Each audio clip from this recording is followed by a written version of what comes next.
With the new Mercedes-Benz GLE, Mercedes introduces an SUV which presents itself not only visually, much more modern than its predecessor. In addition to M-Box and 48 valve technology, the new GLE also offers significant more space and a new active suspension. In this video, we take a look at Lars as he reviews the 2019 Mercedes GLE 300D 4Matic and the GLE 450 4Matic. So now let's have a closer look at the design of the new GLE, and of course we do start with the front. The first thing you really see instantly is the new grille. Very important, that is the typical new Mercedes SUV grille that comes with these two parallel bars here. But if you order the AMG line or the AMG version, you then will have one with only one bar, and that really gives the car the extra sporty look then.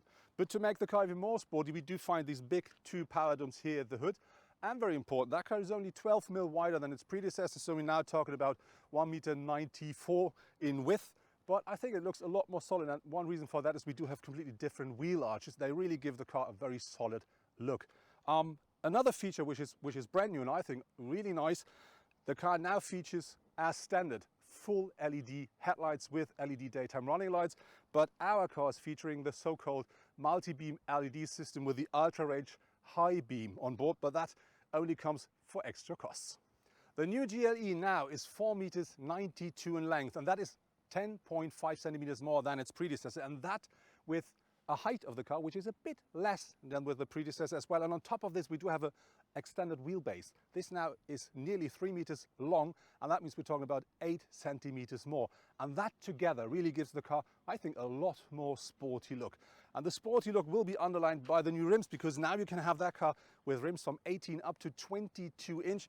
Our car features 21, but I think that still looks very solidly on the road. Another thing that had really changed regarding to the design is, see here, nearly all the lines are gone. So the car is now playing with light and shadow, but you do not find this, let's say, a bit odd design that we know from the predecessor. And one thing I really like is that the line which was here over the wheel arches is completely gone. And that really gives the car, from my perspective, a really new and fresh look. And another thing I really do like is the C-pillar here, because that is quite flat. And that combined with the black glass behind gives the car an impression, it looks a bit like a coupe. And this is something I really do like with the car. So overall, I think a lot more sporty and modern than the old GLE. To give the car a bit more of a rough look, you will find these claddings here at the wheel arches as well as at the side of the car. Very important, they as standard come in grey, but you can also have them, depending on the model and the engine, in the same color as your car. Looking at the rear of the GLE, you will find less lines, less edgy things, and that I think makes the car a lot more modern. Very important regarding to being modern is we now have full LED taillights as standard with the car as well, and very important, they're split in here, and that gives us this triangle form or shape right here. And this is something you have to get used to, because you will find that with more and more SUVs from Mercedes-Benz. Another thing which I really like from the rear is you see these shoulders, these massive shoulders, very nicely from the rear with these wheel arches here, and that really gives the car from the rear a very solid, very sporty look. And on top of this, yes, you do find two of these exhausts here, but they are fake. But nevertheless, even they are fake, I think it looks simply great. What are the biggest changes you did to the car when we look at it? Because I think it looks a lot more sporty than the old one. So the biggest thing for us was, in terms of central purity, make it voluptuous. You know, give it really soft surfaces and model it. So the surfaces are being modeled by light and shadow more than by just lines. Crease lines or things like that. The car now features a lot longer wheelbase. And how did you get it to make the car even look more sportier, even though you have completely different dimensions? You know, the longer wheelbase, first of all, enhances the interior space. But for us in exterior, we have to give it bigger wheels, because it somehow has to work with the proportions. So we are really happy that we got the bigger wheels on the car now. It's the biggest wheel diameter in the whole segment. And that makes the car look even more bulky and more strong. It's the muscles on the wheel, and that's a good. When we talk about the design of the car, that is this, let's say, standard version, but there will be an AMG line or AMG version. What will be the difference to that car then? Especially for the US market, we thought we'll give it a little bit more sporty look with the AMG. So customers choosing an SUV with an extremely sporty look, they should go for the AMG, and they have like air intakes in the front, air curtain in the front. and you know, you have wind separation edges on the rear. So the whole car with a 1-bar grille looks definitely a little bit more sporty, aggressive than the Mercedes version to it. The bigger interior space of the new GLE, of course, you find in the boot as well. That car now offers between 825 up to 2,055 litres of maximum boot capacity, depending on how you fold the seats. And that really is a big amount. It's the same as this big pile of pumpkins here.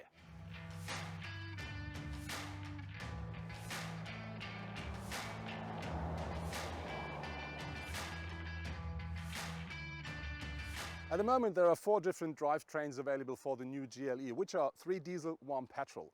The diesel engines, they offer a power range between 245 up to 330 horsepower. Very important is the smallest diesel is a 4-cylinder, the other 2, they are 6-cylinder engines. And then there is the petrol, which is the car we're driving actually. This is the GLE 450. Very important with that car, it not only delivers 367 horsepower and 500 newton meters of maximum torque, it also features the 48-volt system. And that means you can have, with the EcoBoost, another 22 horsepower and, more important, 250 newton meters of extra torque. And this is something when you accelerate from low revs, you really can feel instantly. And very important, with all the new GLEs, they all feature the 9G-tronic automatic gearbox. And of course, all-wheel drive is available as well. Let's talk about the interior of the Mercedes GLE.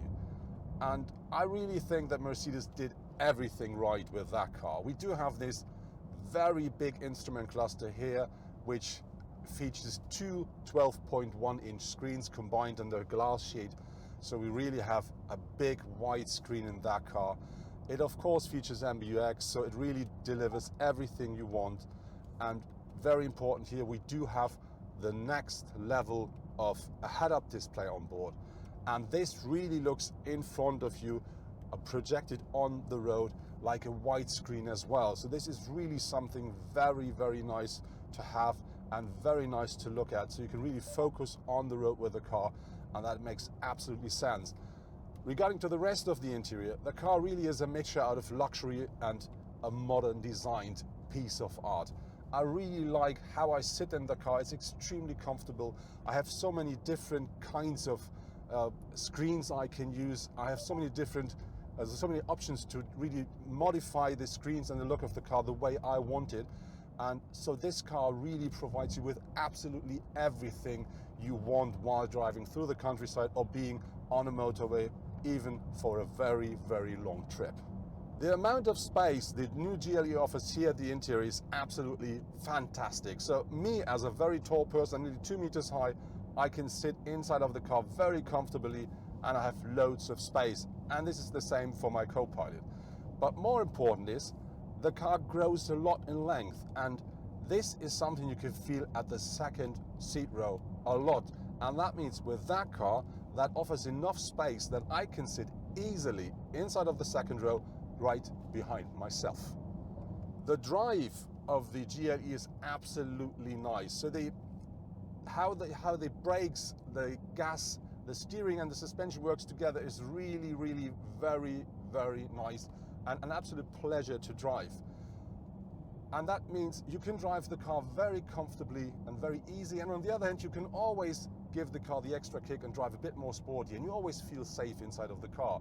The only thing I do not like so much is the angle of the steering. When I drive in very tight turns, I think I should turn the, I have to turn the steering wheel a little bit more than I want to keep it comfortable. But I think that's maybe just my personal opinion, and maybe you can get used to this easily. The choices for assistance systems at the GLE are endless. An active blind spot assist with exit warning is available, as well as a lane change assist, which allows the vehicle to automatically change lanes when the indicator is touched. But also a traffic sign recognition, an active parking assistant or a 360-degree camera is offered. There is one thing I really do like a lot, and this is the, let's say, partly autonomous drive.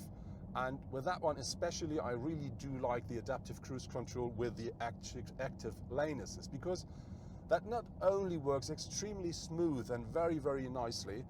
On top of this, if you are heading a traffic jam, the car really does not only adjust the speed to the guy in front of you. It also, when it comes to very low speed, goes absolutely to the side to give, let's say, cars that are on their way for help people in emergency can just pass you. And whenever your traffic jam goes a bit more fast, so you're getting into standard traffic again, the car then automatically goes to the middle of the road again, so it drives normally. And that is really something I do like a lot, because it's not only comfort, it's also extra safety. Mercedes wants to deliver a very modern car with the GLE, and this is the reason why you only find USB-C ports inside of that car. And that, on the other hand, means if you have an old mobile device and you want to connect it with that, you need an adapter, or you better buy a new one. As an SUV, the GLE also works well off-road. With a torque-on-demand system and a reduction gearbox, the new GLE is more off-roader than ever before. A real world premiere is the so-called free-ride mode.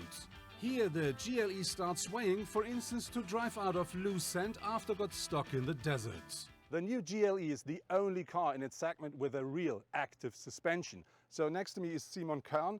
Simon, you're one of the developers of the new suspension system. You offer a standard suspension, you offer air suspension, and you offer the new so-called E-active body control. What are the biggest differences between these three systems? So the first system is the steel suspension. You have a steel spring, and so you can't level the car. And you have a passive damper, so you can't adjust the damping level. The next step is the air spring. With that you can level the car and individual control the damping valves for compression and rebound. But when we talk about the top version, the E-active body control, that really offers something completely different and new. What is that? Yes. You can individual apply forces to each wheel, independent of direction, and so we can compensate roll, pitch, and even squat. And I read that the car is scanning the surface in front of the car. So what does that mean, and how does it work? It works with our multi-purpose stereo camera, which scans the road in front of the wheel. And the main difference is you can act in advance instead of just react. Oh, so that means with the new GLE, I can drive the car like flying with a carpet, and we're going to try that out quite soon. Now I've grabbed one of the cars which is featuring the so-called E-active body control, which means a real active suspension. And the car now really scans the surface of the road in front of me, and that really is a great feeling. It's so smooth, so easy, and it's a lot better than the air suspension, which is already great. And another very important feature here is we just activated the mode which is called curve. And that means that car really goes into the curve, a bit like driving a motorcycle. And with that on board, even with that big, very heavy car, driving small curves and turns is an absolute pleasure. With the Mercedes 300D we drove, we do have a car that offers us 245 horsepower up, but out of a 4-cylinder engine.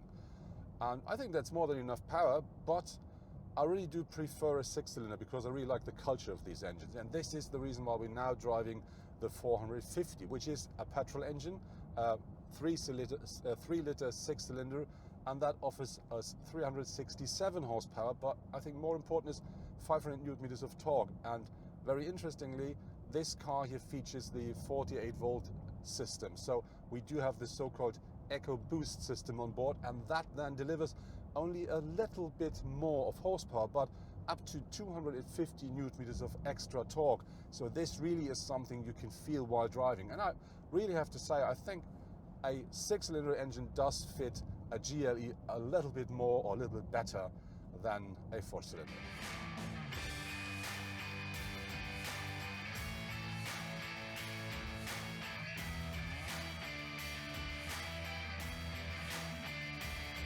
The most important competitors of the GLE are clearly the new Volkswagen Touareg, available from around 58,000 euros, and the also newly launched BMW X5, which is available from around 70,000 euros. With a base price of just under 66,000 euros, the GLE finds itself in the middle.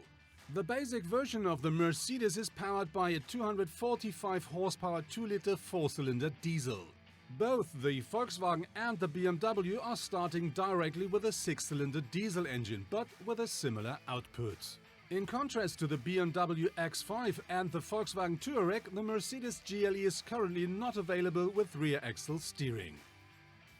That was my first test drive with the new Mercedes-Benz GLE, and overall I have to say, yes, I really do like the car a lot.